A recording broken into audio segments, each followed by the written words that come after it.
So, hello, women of color in business audience. We are here with another amazing Black woman entrepreneur to share with you her journey and her business. So, we will begin and jump right in and let her start by letting us know who she is, introducing herself and her company.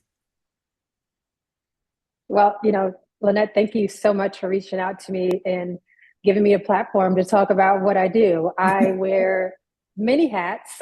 I'll start by saying that a lot of them are under the umbrella of real estate. So my main hat is I'm the founder and CEO of Asset Management Consulting. And what we do is we provide branding consultation services to real estate developers.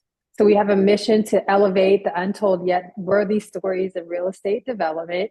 And that stemmed from me just being in the real estate industry over 20 years and seeing my peers and my counterparts' stories not being told as Mm, much as other folks. So that's kind of like where that business started. And, I'll get into that a little bit further. But, basically we're storytellers and we do that through social media, through building websites, branding, marketing, collateral, et cetera, and, prepping folks for their conversations with, media outlets, radio shows, podcasts, getting them ready. So it's interesting that I'm on this side of it because I'm usually helping somebody prepare for something like this. But in a nutshell, that's what that company does. So that's one hat.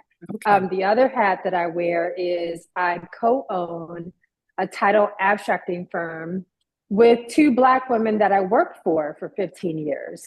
And so Oh, they saw an opportunity to expand on their title business, and they offered, that role to me to become co-owners with them. And three hat is I'm an emerging real estate developer. And that's the same kind of scenario. Very male dominated industry. And so one of my peers, they were on a development project and they said, you know what, we need more women in this space. Come join me on this. So right now we're in the middle of building 20 townhomes for sale in Anacostia, Washington, D.C. So yeah, that's my first real estate development project that I'm on. So it's a lot of nerves. It's been an interesting, very long journey, by the way. But I'm learning a lot in the process. So all that to say, yes, I wear a lot of hats, but they're all in the same industry. So they right, all, intertwine with each other. right. Yes, absolutely. Amazing. Thank you. Amazing. I love that. I love that. So, what was what sparked you to first get into real estate? That's an interesting story. This was not the journey that I saw for myself, if I'm being honest. When I was in college, I wanted to be a sports and entertainment lawyer. Totally different field. Really?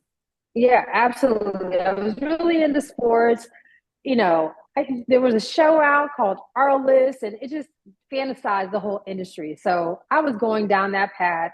And of course, you have to go to law school, right? And so Uh-huh. graduated from college, and I got my first job in the industry doing marketing, sports marketing at a level that most people don't get their first time in the industry. I Uh-huh. was working for a corporation that had the naming rights, for the Washington Wizards. Long story short, this is when Michael Jordan came back into the league as president of basketball operations. So there was all eyes on our city. It was a crazy time. I got to see, all things involved in the sports industry, but that was short lived. That was only like a 2 year stint Mm. because, the CEO of the corporation, I'll remain nameless, ended up going to jail. We were like the second Enron, right? It was this whole situation. So I ended up getting laid off. I was a new mom at the time. And my cousin's old basketball coach was looking for somebody to come in and work with his real estate title company. And he wanted somebody that didn't know anything about the industry at all Oh, so he could wow. train and mold somebody, to be in the industry. So that was my first foray into the real estate industry. And I stayed. I mean, I just been here ever since. Oh, So it wasn't because wow. I was seeking to be in it. I was thrust into it. And so Hmm. obviously I like it. I'm still here, 20 years later. So Oh, yeah. wow. That is so Yeah. interesting. How Yeah. you got from A to B. So you I fell in still I love with still real scratch estate. my head. I did. I did. After a while, you're in the industry long enough, you start to research it more, right? Like, what is this industry that I'm in? And you see like all these families that have created so much wealth and dynasties, the legacy. A lot of them were able to do that through real change your family's life. So I was like, well, and try to build my legacy as well. Okay. So, so real estate was not the path that I was on. It was by happenstance. But once I got in it, any industry that you're in, you start to research it. And in my research, what industry am I really in? I started realizing that so many families have generated so much wealth connected to real estate. They've created dynasties, they've created legacies, they've been able to give back in a big way.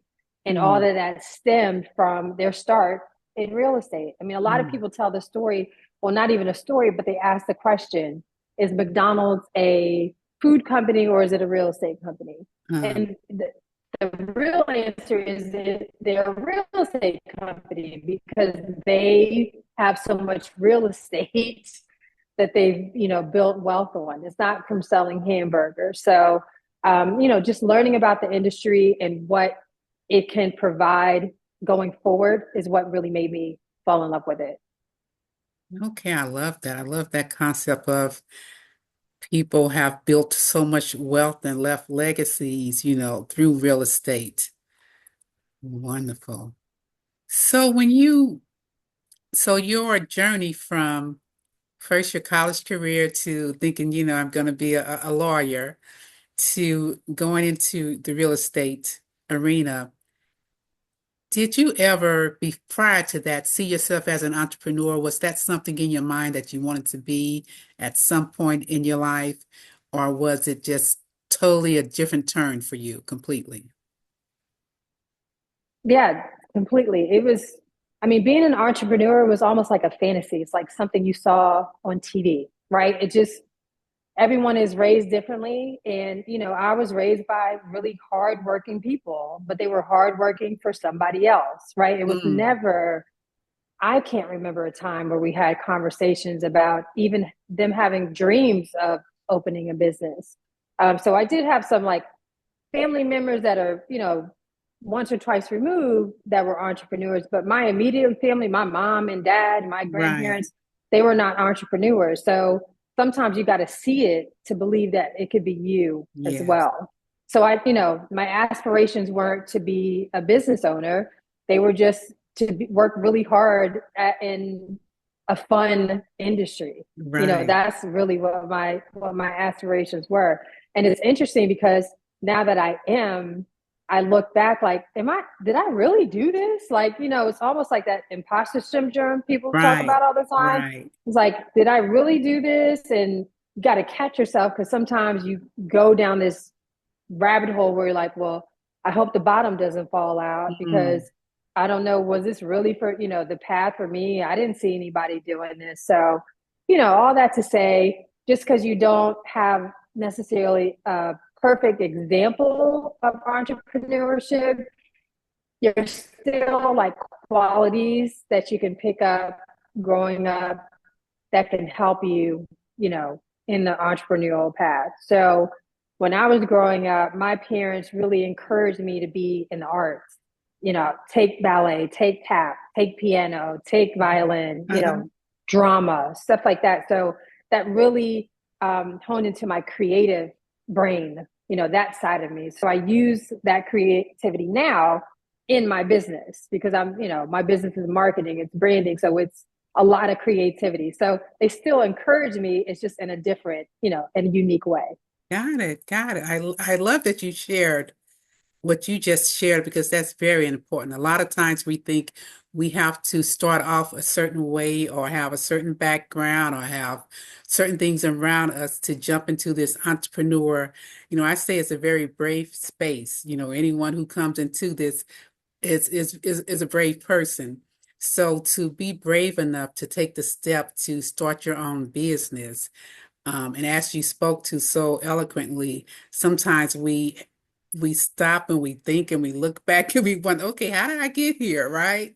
Because we were so busy doing it and we were so busy in it that when we pause to step back and look at it, it can be scary sometimes.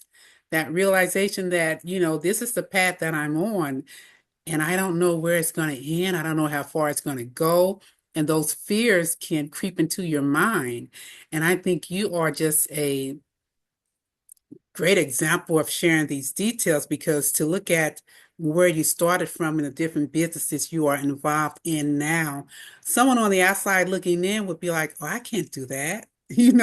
She must have had this or she must have had that already, or she must have, had all these other things set up. Someone like me can't do that. So I love that you are sharing with us these details and the realness of it that, yeah, I'm here, but I still have those moments when I sit back and look at it and I think, okay, how long is, this gonna last? So it's not succeeding without doubt or without fear. It's succeeding in spite of the doubt and the fear. That's And right. that is, yeah, and that's something that I really want us to internalize as Black women entrepreneurs, that you're not waiting till all the fear goes away. You're not waiting till the doubt doesn't creep in. You are just going to keep continuing on anyway. That's part of the game. It just is part of the game. But you just keep going on. That's not a sign that you need to stop, that you're doing the wrong thing. It's just part of the game. Just keep going. It, it Wonderful. really is. And, as Black women, that fear, society, it brings it on even more, Yeah, right? So we have our own internal fears about, is this for me? And then sometimes society says, you're right, it's not for you, right? So right. we're fighting against ourselves and we're fighting against, outside forces. So like you said, it takes a lot of bravery Yes. to, work for yourself, be an entrepreneur. But once you get over that hump of, that fear of, should I take that leap? Should I take that leap? Once you get over that hump, you might as well keep going because that's the hardest part, getting Yeah. over that initial, leap. And I'll share a story. I had been thinking about taking that leap for a little while because everyone's, home, pandemic, 2020, reevaluating their lives, right? And I came to the realization that I felt like it was time to take the leap because I had started my business technically in 2016 as a side hustle, Okay. right? Hmm. I had my 9 to 5, and then my business was like a little side hustle, 5 to 9, right? Right. And the reason I did that because I'm in the DC area, so very government influenced. And so what I would see a lot of times is people would work in the government for a long time, and then instead of they would retire, and then they would come back as consultants, and then the government would become their client, Ah. right? So I saw that, right? I saw that all the time. So I Mm. said, well, let me just set up this entity, call myself a consultant. So whenever that time comes, I'm ready.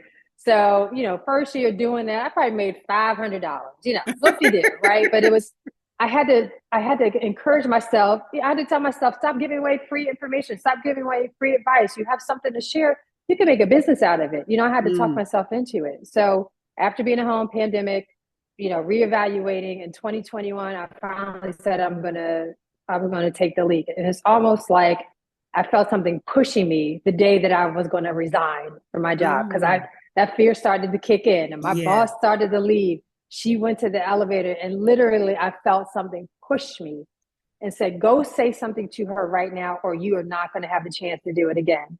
And Mm. I went, tears, crying, and she was like, "I don't know what you're crying. This is somebody I worked for and has encouraged me for 15 years.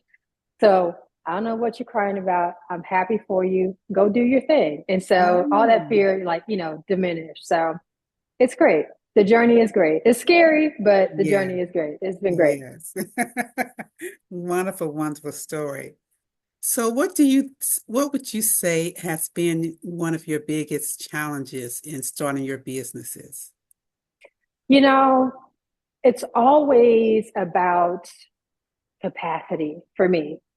Um, Making sure that I have enough capacity to provide the best service for my clients, Mm, right? Everybody wants to gung ho, get, go right, full steam ahead, but right. you can hit a wall doing that. And I actually learned that the hard way. I remember I was invited to do like a presentation for this group. And after the presentation, I must have did a really good job because then all of a sudden everybody there wanted to work with me. And I did not have capacity to work with everybody. So I had to turn away business, right? So that the biggest lesson in that was making sure you have your systems in place, right? Before you Right. try to scale instead of just full steam ahead. So that was, that would be one of the biggest challenges, trying to balance like how many people do I need to work to, give the best service and to make good profit margins, right? We're not in this for, it's not an internship. We're not trying Right. to do this for free. We're trying to be profitable in our business. So it's like that margins balance and how many people does it take to fulfill the client's needs and do it at a high level, right? Because Mm, I find a lot of times people would just take on everything that's thrown at them and everything is half, yes. half done. And Yes. I've never been that person. I want to lead in excellence, right? Right. The women that I worked for 15 years, that was the motto: strive for excellence every day, right? So that's Mm, ingrained in my head to, be excellent. So I think that's, in a nutshell, one of the biggest challenges is that balance between okay. capacity and taking on clients. Yep. I love that. That's a very good lesson because you're right. A lot of times we're so hungry for the to make the sale, to get the business that sometimes we even feel like we have how dare we say no, right? This is an opportunity. If an opportunity comes, I'm supposed to take them all, right? Wrong, right? You have to Right. make sure, to your point, you have to make sure you can give your best service to whomever you're attaining as a client. So as opposed to having too many clients where everyone gets just a little bit of you, you have to be bold enough to make that decision and be aware enough to know that every opportunity is not yours. Right. Right. There's, And there's and at the end of the day, the opportunities that you say yes to, you want to provide the best service so that they can say to the next person, yes, I work with her. They did an amazing job and you should too. Like, you don't want to have a bad reputation. I'm in marketing, right. I'm in branding, I'm in storytelling. You don't want to have a bad reputation. That's hard to dig out of that. So I'd Mhm. rather just say no. And sometimes people were offended by my no's, but I had to protect, my team and what we were able to produce. So a Right. lot of lessons learned in that. Right. That's a good point. So how do you say no? How do you say no when someone gets offended by, because sometimes we can be people pleasers. We want to say yes to everybody, or we feel like if we say no, it's going to come back around to bite us later. So, how do you say no and not feel like you've jeopardized your position as an entrepreneur? Yeah, I mean, I think it's just it's an honest no, right? It's an honest, that we're a small boutique firm and we have capacity limits because we are small and we want to provide the best service for you, right? So you're putting it back on the client saying it's because we want to do what's right by you. So this Mm, might not be the best time to do that, but the future may open up so that we can do that. Because I've always circled back to some clients that I've said no to and said, basically, thank you for your patience, right. right? Right. Because at the end of the day, they'll still be able to see the work that I'm doing, and want to work with us in the future. So a lot of times, folks that I work with, it's not necessarily this immediate, I have to have this done right now kind of thing. They're kind of exploring the space of, branding or rebranding their product. So it's not always like this urgent thing. I've never Got it. faced that where there's this urgent thing where I'm like, it's urgent and sorry, no, I can't help you. It's can't help you right now, but I would love to when our capacity opens up and I'll circle back to you then. And so, they might be offended at the moment, but when I circle back and say, all right, now it's your turn. It's like, all right, here we go.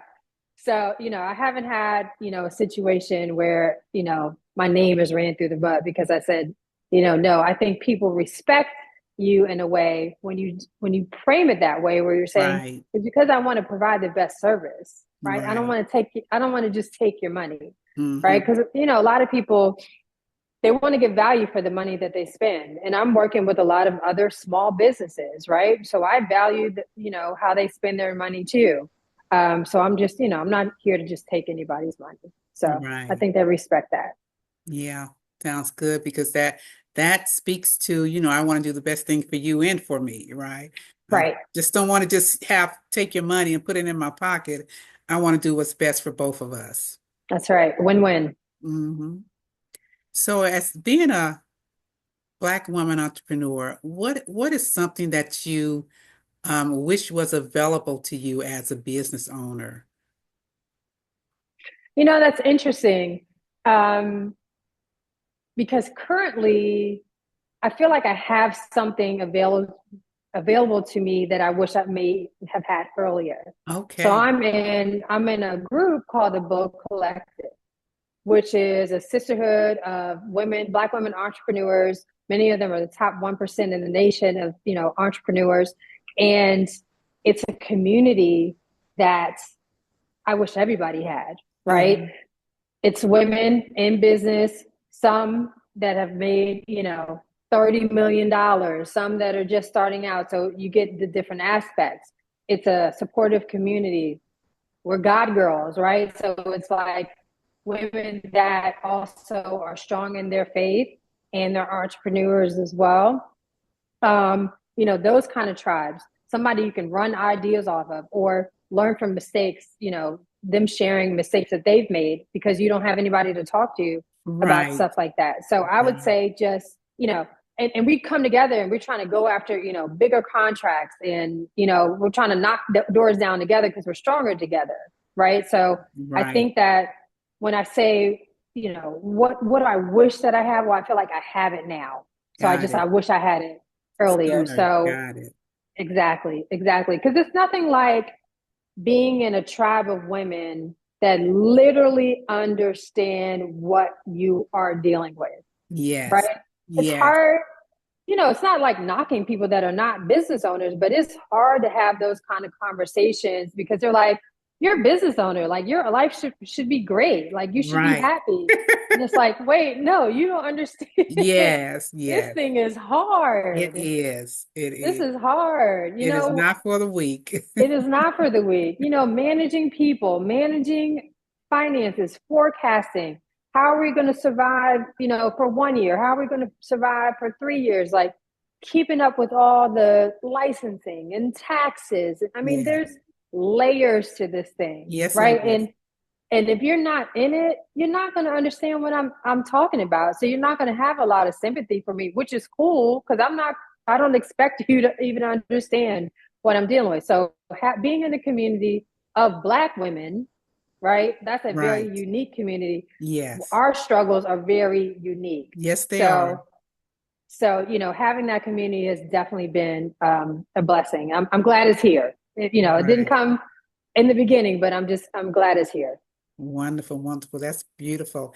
That's the passion behind why I started this podcast because I wanted to have a place where I could conversate with other Black women and give information to other Black women who are starting a business or been in business for years, but just feel like they're on an island by themselves because, like you said, there's not a lot of people around them where they live doing the same thing they're doing that can understand. So definitely I understand that.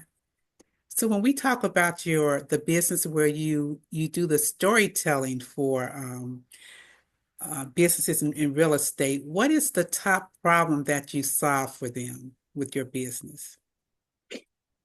Elevating their stories, right? Because a lot of times it's their counterparts' stories that are getting told, ahead of theirs. Right, So a lot of my clients, they're doing amazing things. They're not just building buildings, they're job creators, right?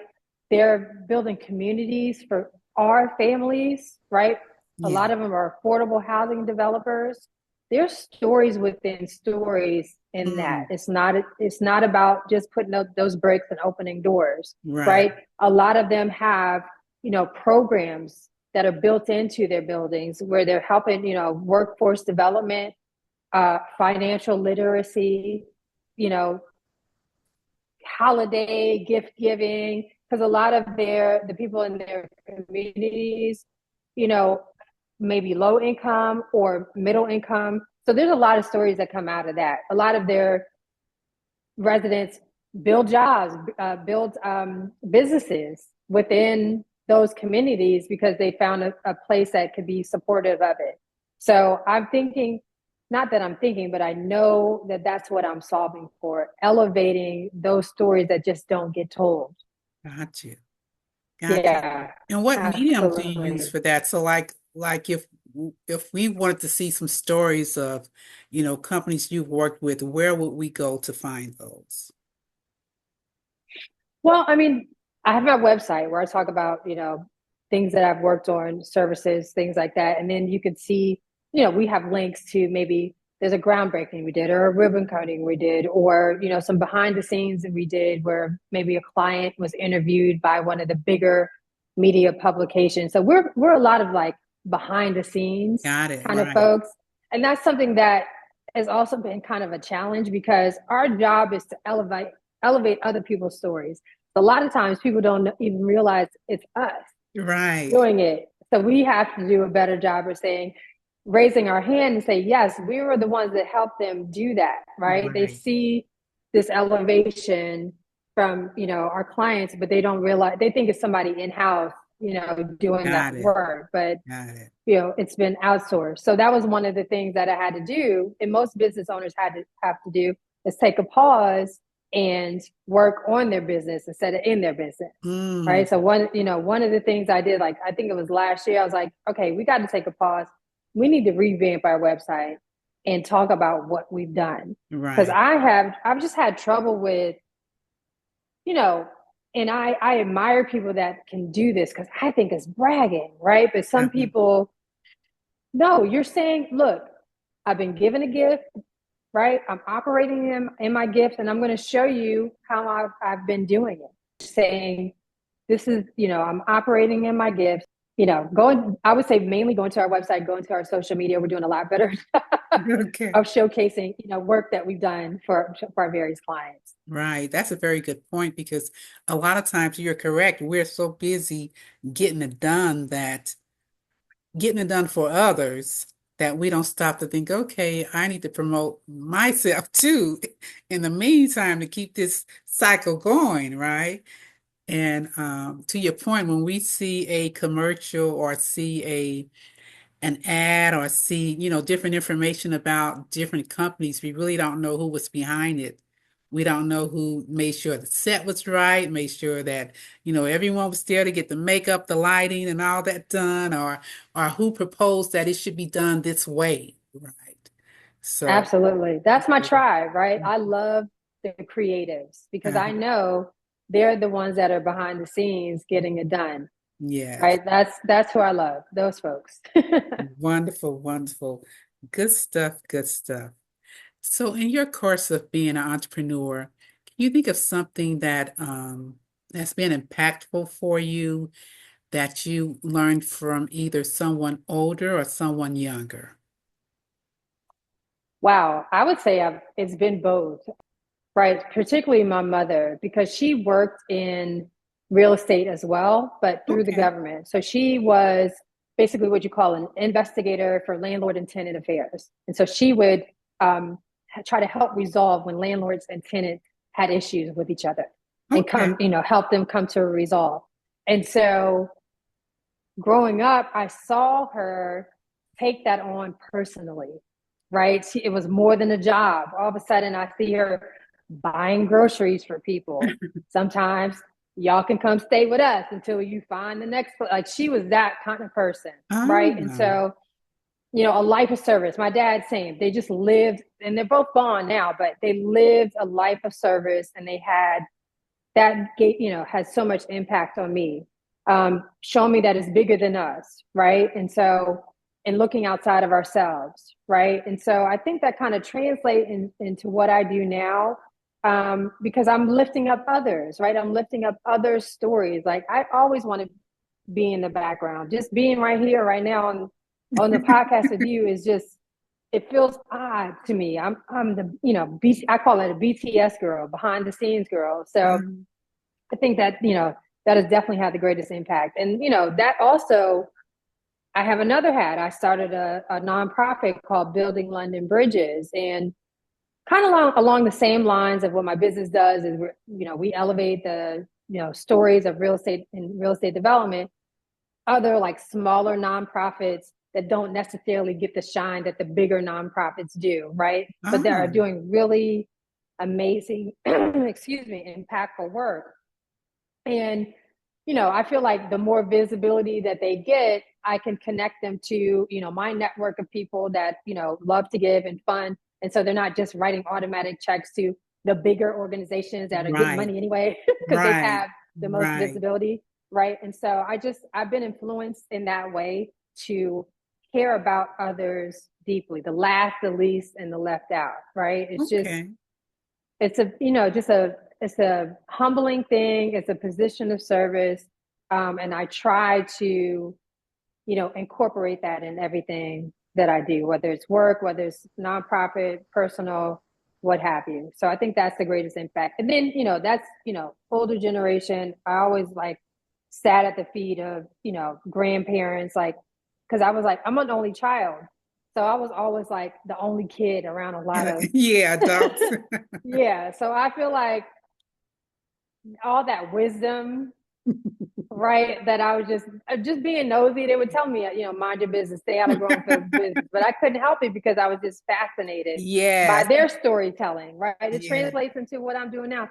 The older generation, they were the best storytellers, yes, yes, the best, because yes, they could talk, you could close your eyes and you can see everything that they were yes, talking about. I yes. think that's missing now, right? So I try to bring that into what I do. And as far as like the younger generation, I mean, they do things differently. They show you, they challenge you to do things differently. Everything is not status quo. Besides the older generation, the best storytellers known to man, the younger generation has something to say too, right? And I've definitely learned from them as well. I've a son that's in his 20s. I mean, they can teach you a lot, and I encourage them to speak their piece. Like, don't muffle yourself. Don't feel like you're too young to have impact. The world is changing, right? And Right. they see the world from a different lens, and so they have a totally different perspective. So I encourage them to, like I said, speak their piece because we can learn from them too. Got you. What would you say you found to be your most useful business tool? When we think about entrepreneurs, getting started in the space, most of the times we start with the free workshops. We start with looking online for how to get your business started. As you progress through the years, you kind of run out of that free stuff and you have to begin to invest with yourself because you get to a different level in your business. Yeah, so absolutely. I think that when you get to a certain stage, the free resources start to run out, right? Mhm. There's not that many workshops that you Right. can, because it starts to repeat, right? Yes. And also you have mentors, right? You always going to have some, if you have some, you're blessed if you have good mentors. But for the first time, I decided to invest in myself actually this year and to get a business coach. And a lot of the mentors have told me to do just that. And a business coach, besides like providing advice and things that you need to be looking at, and this is how you scale, and just encouragement, all around. A good coach is going to start help you drill down. A good coach is going to say, all right, let's look at your profit and loss statement. Do you know how Ah, to read this? mm, Right?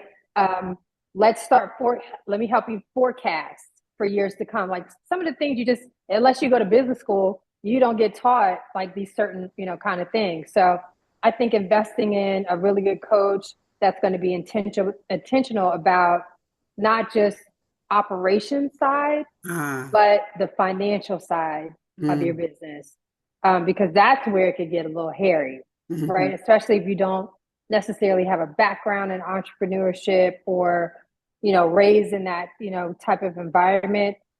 That could be kind of the scariest part of it, right? Like, Right, how does money even work? Especially right, when you're in a business. I mean, you're moving from, I don't know. A lot of people talk about Robert Kiyosaki, Rich Dad Poor Dad, and he talks about the ESBI quadrant and right. the you're an employee, and then you move to the S where you're self-employed, but you're still an employee, just employed by yourself. So you just Yes. work for yourself. You're still trading time for money. So a good coach is going to show you how to move from being self-employed to being an owner of a business, an owner of systems, Yes. right? So you're no longer trading time for money. You're literally running a business, how Oh, to invest it, right? You're mm. not in this not just to make money. You're in it to, create legacy, build wealth, generational wealth, right? So, investing in coaches that can teach you, the bigger picture of being a business owner, I think has been very helpful for me trying to get to that next stage. Because I still, feel like even though I have a small but mighty team, I still feel self-employed because I'm trading time for money. If I don't work, we don't make money. Exactly. Yeah, Exactly. and that'll weigh you out. You're So right. Right. trying to That's a trying to get great past point. that. Yeah, Mm-hmm. that's a great point because most of us that start this journey as Black women entrepreneurs, we started as first of all, it's a side hustle. We started as a side hustle because we're doing it while we're still working a full-time job, right? To work ourselves That's my out of story. that job. Then we may flow into a phase where we're still the only employee of the business, right? We're doing everything. We are the marketer, the promoter, we're the networker, we're the finance person, we are the person coming up with the what's the next step, what's the next product we're going to do. We're doing everything. But to your point, that's solopreneur self-employed, you're still not free yet. So the goal is to, when I would advise people when you're starting out thinking about being an entrepreneur, the goal is to plan to have a system where you can go on vacation for 30 days or 60 days and everything is still running, That's right? right. I heard that from T.D. Jakes one time. He said, if you're not building a business where you could leave it and go do something else for a month or 2 months, you don't have a business. You have a job, Mm-mm. right? You're still That's right. self-employed. That's right. So that's the goal. So to your point, you said having a coach or when looking for a coach, think about finding someone that can help you in those type of areas, right? Not just the operational things, not just the, keep on and, cheering you on, but who can take you to a level of information that you're not aware of. You don't know how it works. You're learning something new. You should always be learning something that Yes. will expand your business and free up your time more. That should be the Yes. goal. Yeah, Absolutely. yeah. Wonderful. So what would you say you consider to be your superpower? Ah, I would say, I feel like I have a few. All Um, right, come on. but Come on, Tessa. you gotta age before you start to, really realize that, right? And Yeah, so I would say one of the things is I'm starting to call myself a futurist because I feel like I see ahead, right? I feel like that's one of my superpowers. I'm one of those people, when I'm uh-huh. talking to folks, has a downfall to it because sometimes I can come across as like the doom and gloom kind of girl because I'm just trying to get people to, maybe adjust or pivot because I see what's coming down the pipe. So I'm Got it. like, do you see what's coming down the pipe? Let me help you see it so you can adjust. And sometimes that can come across as doom and gloom. Right. one thing. And another thing is, you know, you got to live in the present, right? So since I'm always thinking ahead, I'm like, I got to pull myself back. Like, can you just enjoy the moment right now instead of thinking about a week out? Like, take a pause on that. So I think that's one.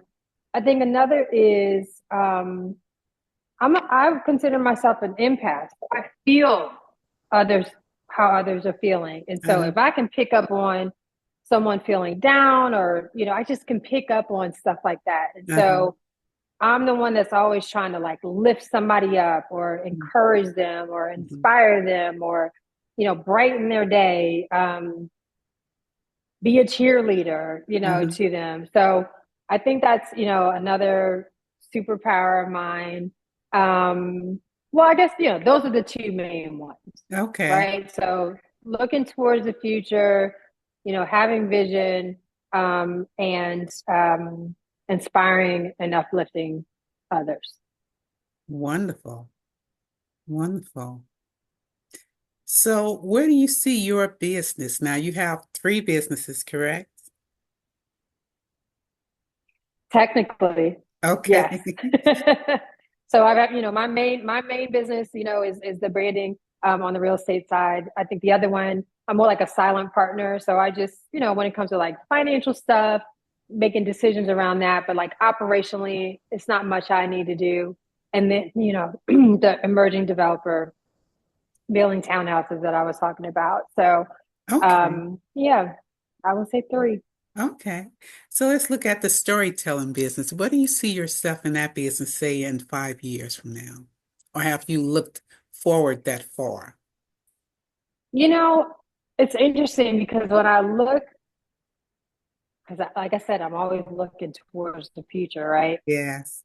I have this dream really of being full time in my nonprofit, Okay. full time philanthropy. Like that's, and I shared the story of my mom, in service. Like that's where my heart is, Yeah. right? But it's Yes. that grind and that hustle and that survival. You're like, no, I have to have a business, and da da da da. So my nonprofit could be my business's number one client one day. Like that's what I would see, because I envision like building. This is still all under real estate, right? But I envision building like this community where families can come and heal, because I've seen, particularly in my community, a lot of broken families, Mm. right? And that could be because of, drug use, incarceration, whatever the situation is. I've seen a lot of families be broken behind that.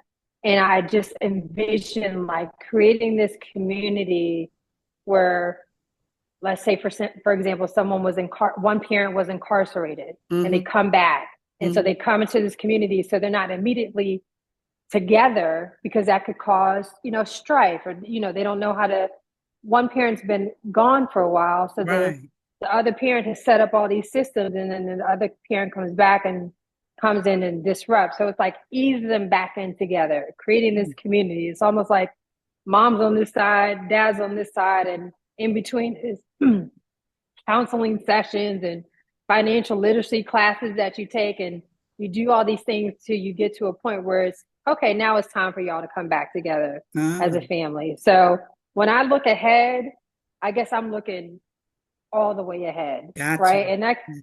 could be, to my detriment, because I should be thinking about my business, but my business wise, of course, I wanted, like I said, I wanted to be self-sufficient, right? I Right. want to be Right. able to promote the people that are working for me now to run it, Right. right? So that's 5 years out, like that's what I see. But I'm looking at 10 years out, what I ultimately, Right. Right. want to do. And I think it all ties in together. Great.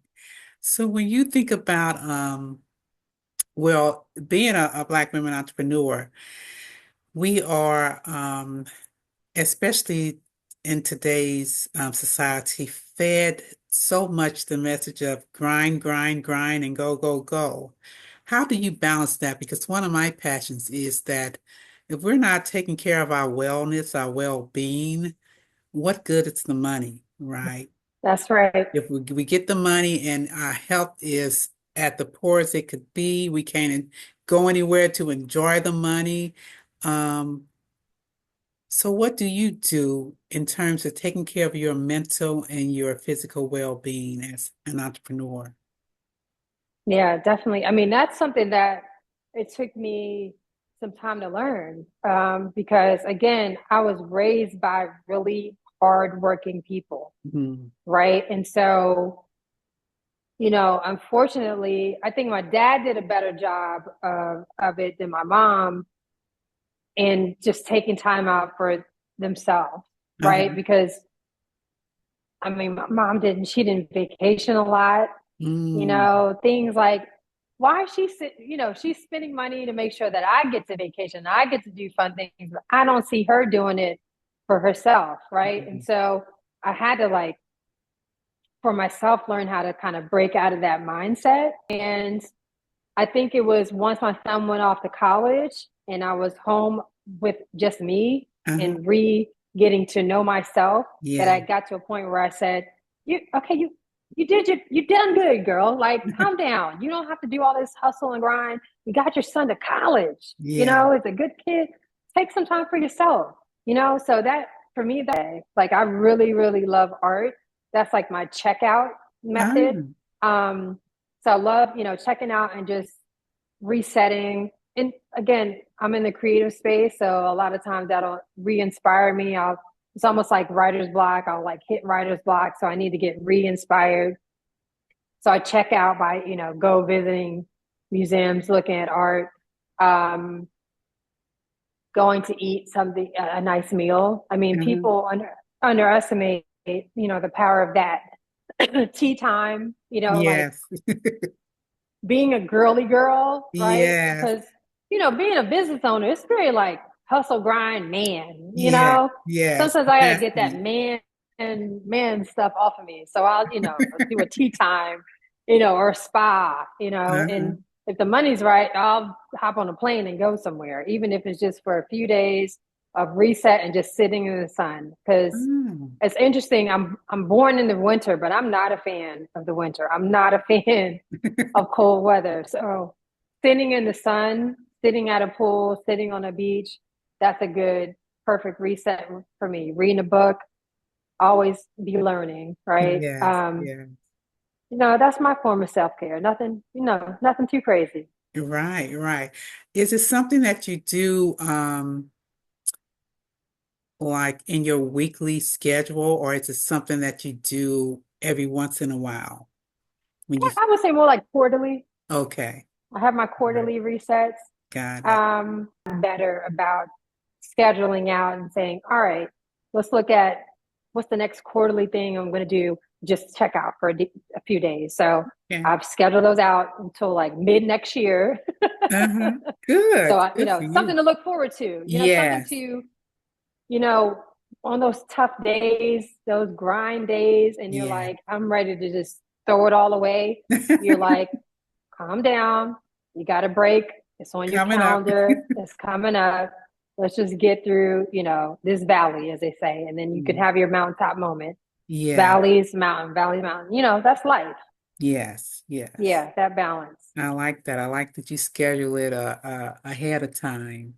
So you know it's coming up and you put it on your schedules because if it's not on your schedule is going to be filled with something. So Immediately. you got to put it in a place so it holds that space for you. So great idea, great idea. Well, okay, Tessa, it's been beautiful speaking with you. I appreciate all of the great information you shared with us. And to close out, we always ask a couple of personal questions, fun things, so our audience gets to know Tessa, the person. So the first question I'm going to ask is, what was your favorite childhood game?